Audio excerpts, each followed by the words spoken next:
So I hope this video finds people who need it. I feel like a lot of us gonna agree that the last couple of days, at least to my target audience, has been upsetting and very polarizing as well. I find it interesting that not only probably on your personal social media, but on news outlets as well, that there's a clear divide. And I think in general, response to this tragedy, and maybe you could kind of tell which camp that I'm in because I'm calling it a tragedy, but one of them is in which people who support or respected what Charlie said and who sympathize with his passing, to people who do not agree with what he said or didn't really care what he said but sympathize with his passing because they're human and they have empathy and feelings. And then you have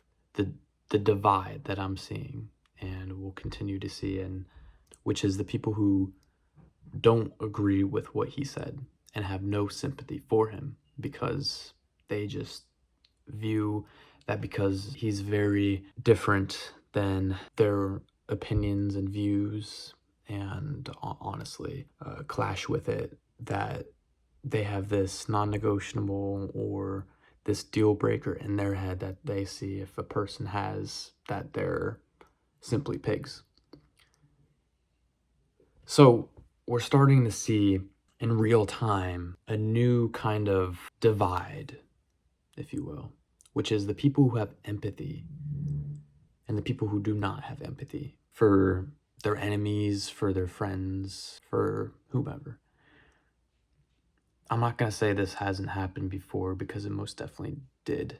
It's always happened. It's always been in the world. It always will be. But this is one of those rare moments to where we actually see who reveals their cards.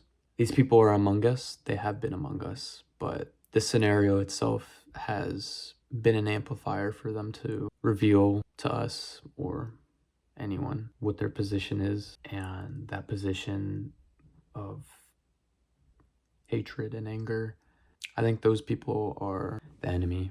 And I pray for those people,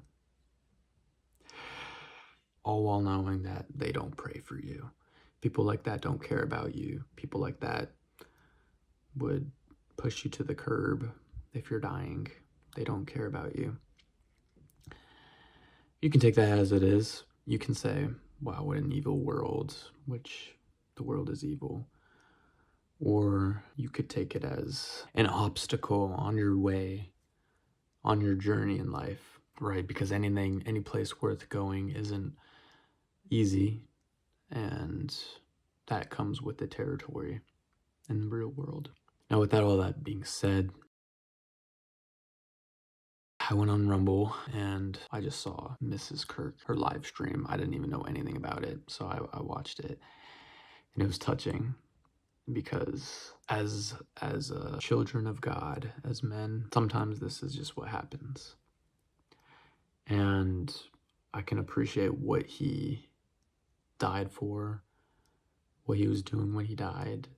And I think that's a very selfless death, very honorable death. May his spirit become a beacon for many forever.